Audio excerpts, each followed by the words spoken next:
So if you looked at the two videos, explanations that were about 0S and TF chain, you have an understanding now of the two main components. One is the execution bit, the engine that executes primitives and that does start, stop workloads and that actually runs the applications.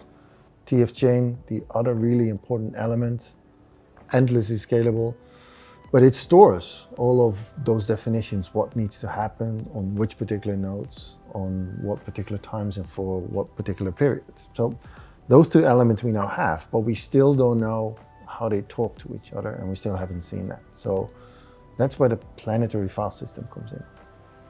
And there's another element of centralization that exists on the current internet that we really don't think much about. And that is that the internet, the word says it, is actually interconnecting networks. And if you go back in time, about just as old as I am, you'll see at the start that there were networks in the US and small networks in Europe that started to connect to each other to exchange data between research institutions and governments. And that was the beginning of it. Those networks have grown, and think of the networks as your local telco or your local telecommunications provider. And they made all of those networks by just agreeing to interconnected. But there is no set way, there is no real standard, there is no governance on that whole system. It's just those independent companies and large companies exchanging traffic in a certain way. And if you think about that, that also means that they make decisions in terms of how they do that.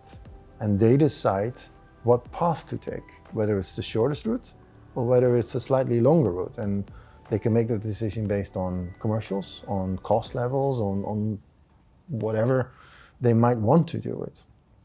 So that is also a component of the internet that is very centralized, because in the end, if you think about it, there's maybe on a global scale 10 networks that make up that internet, that backbone of the internet that we all rely on to push data from A to B. And we at ThreeFold didn't necessarily want to agree/depend on those decisions made by those network providers.